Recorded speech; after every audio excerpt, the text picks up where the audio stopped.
Lodgemore Bridge was always one of the more challenging elements of the canal restoration for us, because historically it was a swing bridge, but that means you've got to have the land available on either side to enable the bridge to swing. In this case, due to legal issues, we couldn't actually do that. So we had to find a way of not infringing on the historic footprint of the bridge. We also needed it to carry 30-ton vehicles to resupply the textile mill here. No. That's looking good up there. Good in the sunshine. Yeah, absolutely. I like it now. We've got the traffic. Then of course we've got the barrier on now. Yeah, which keeps getting scraped by mirrors. The cornerman taking off. It's all good though, all good. So this is where we'll probably put the cable, is it? If we get one from there to here. That's right, just across this manhole here, Okay. and then into the channel to the console. Yeah, and then that'll go across there. That should all work very nicely. Yeah. How did you go about actually coming up with this concept? So as you know, we had to deal with accommodating a 30-ton mobile crane for the mill use. Yes. Even though it was only once a year, it still had to be dealt with as an exceptional load. So that 30-ton weight together with it meant that the depth of the sections meant that we had a heavy bridge to accommodate that weight. Yeah. Together with the long length of the bridge because of the skew meant that then we had a relatively heavy deck.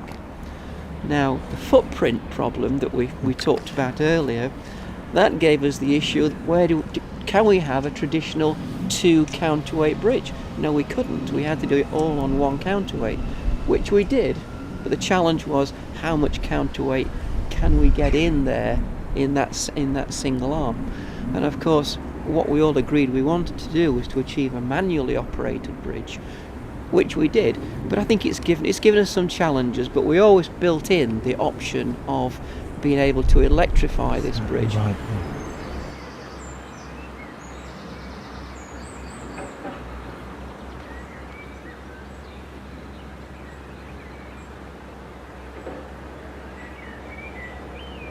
My name's Rod Mace. We're with Stroud Valley Sub-Aqua. We've come to help the canal restoration team to recover some items from the canal today. The weather's pretty good, so we're ready to go.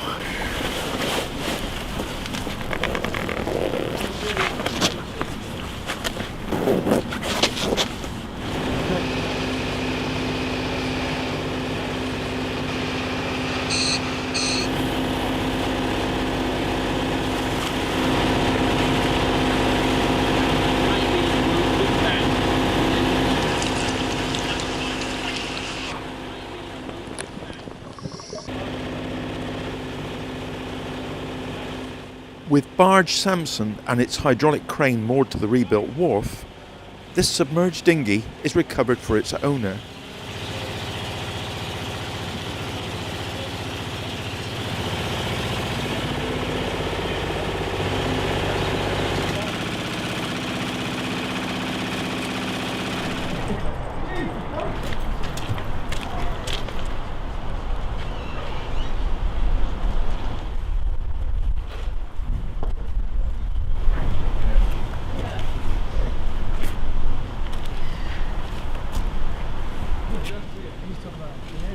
Ryford Swing Bridge was largely rebuilt in the 1980s by volunteers.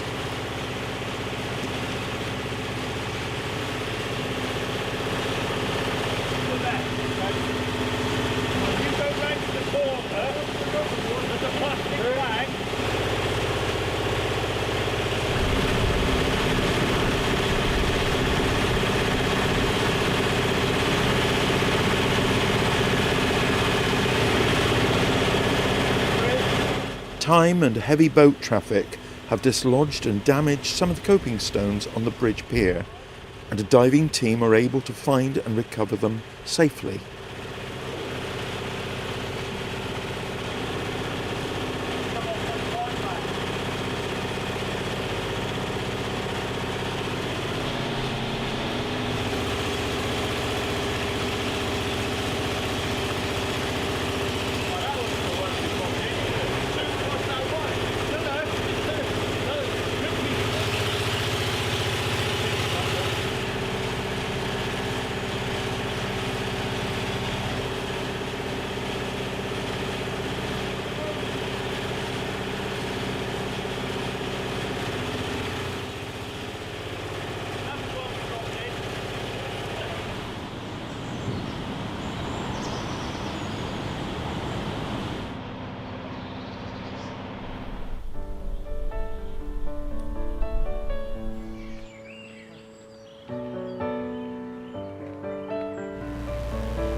Behind me you should be able to see the excavator which is digging away. It's removed the bund from the Bowbridge Pound just before Griffin Mill Lock.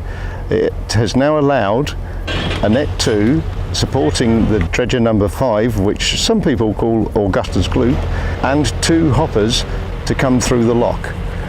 That now means we can dredge in that direction up to the iron bridge towards Ham Mill.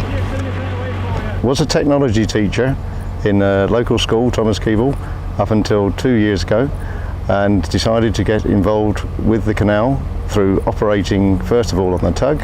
In the last 6 months, been working on the Bowbridge Pound.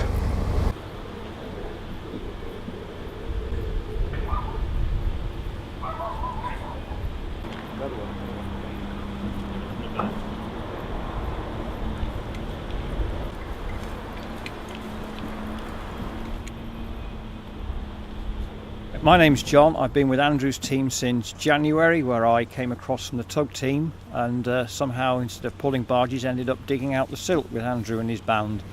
So I've been here since we started at Bowbridge back in January, February, right through to when we broke through a couple of days ago. Various roles, digging, bow hauling, driving little quillet, little tender boats, all sorts, all weathers from nearly in the 30s to minus quite a few. So we've been through all winds and weathers since January, February.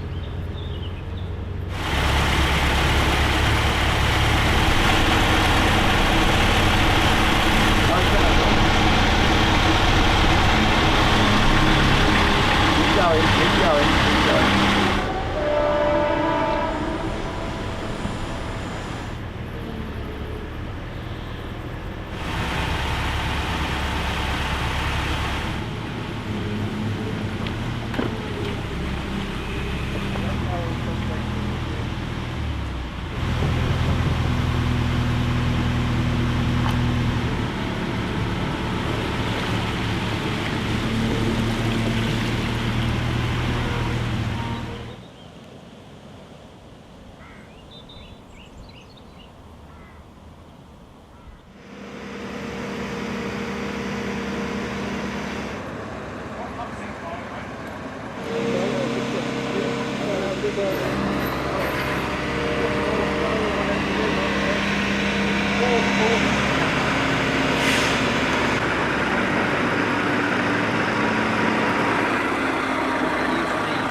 The aim of today's exercise is to launch 2 vessels.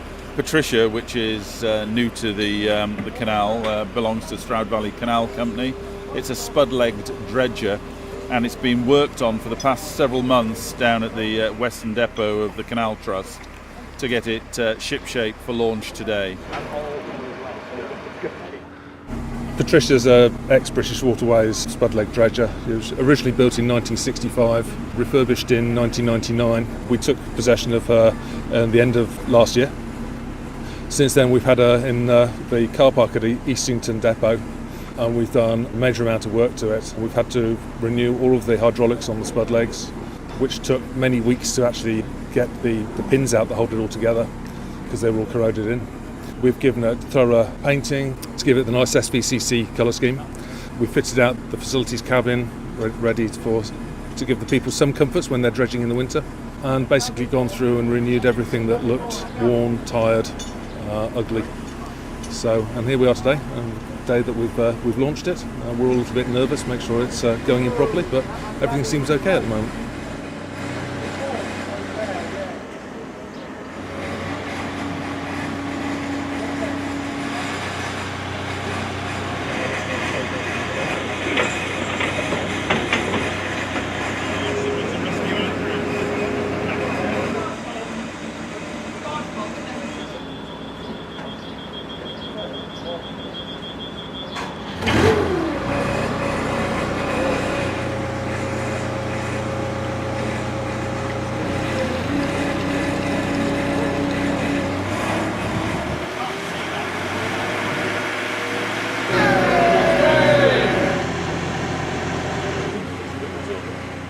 walking along the canal. I'm Suzanne on holiday today, and we've just seen the dredger, and it's a hot pink, which is fantastic because it's just like the canal itself, full of hot pink flowers the whole way along. It's very beautiful.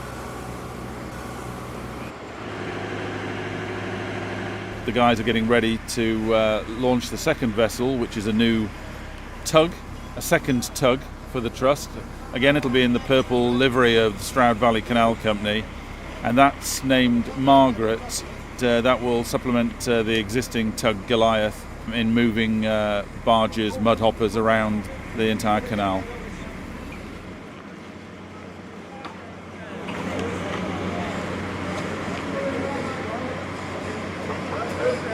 As it is, it's absolutely fine.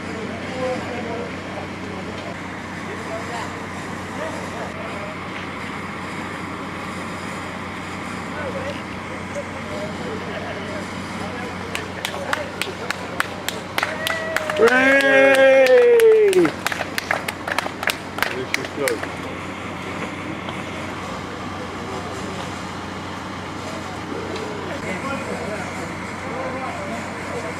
It's a beautiful vessel, isn't it?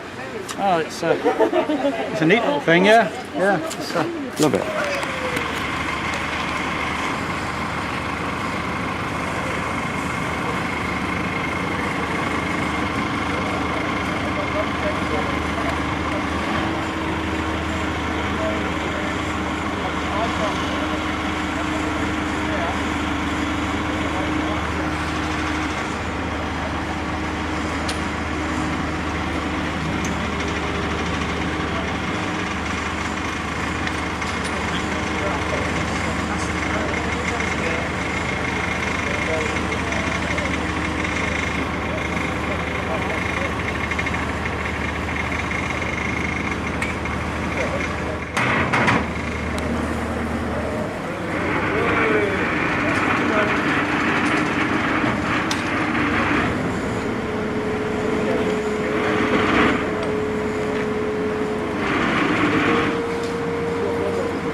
Generous donations and hours of volunteer work have enabled this powerful tug to join the fleet of maintenance and dredging craft.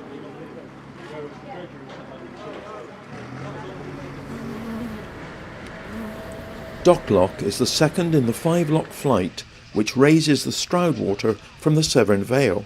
In the 1980s its infill was cleared and brick and stonework repaired. That work continues today. I'm Dave Owens. The way this structure works is there's a wall halfway through the middle which is set at final water height, so the water cascades over that. The front here is designed to catch floating objects to stop it hitting the bank, and that's how it works basically.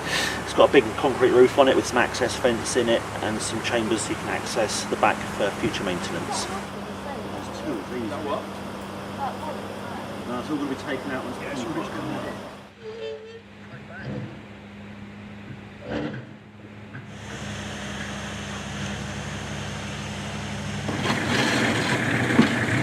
Want to come out and shovel for a bit?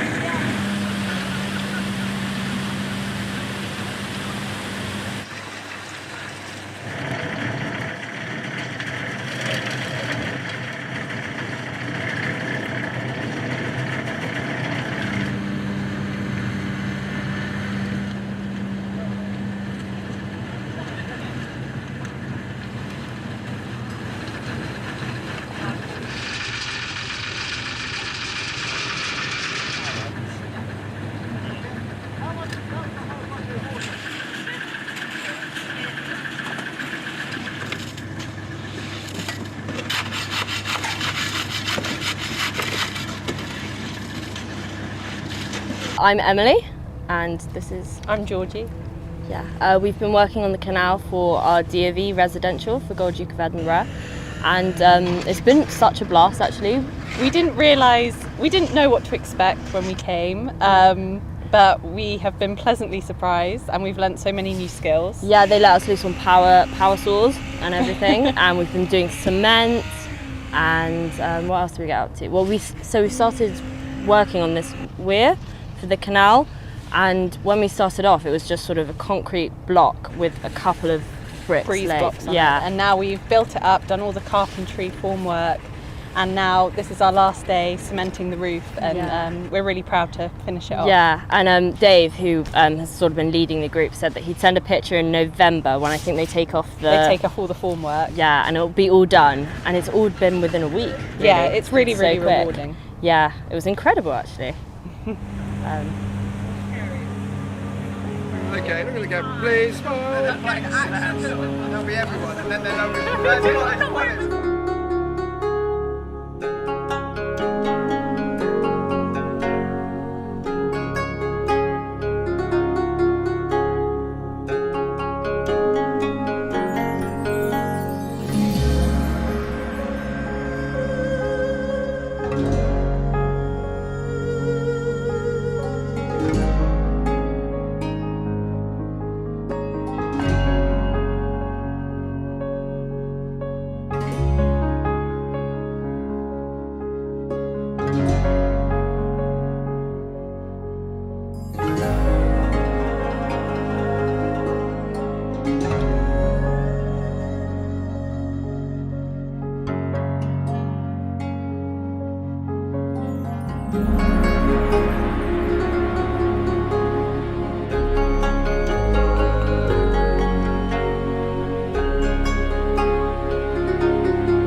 I just wanted to use this opportunity to congratulate all those who I know have been involved for a long time in this effort, and hope and pray that they'll be able to complete the final part of the canal when it reaches the main canal.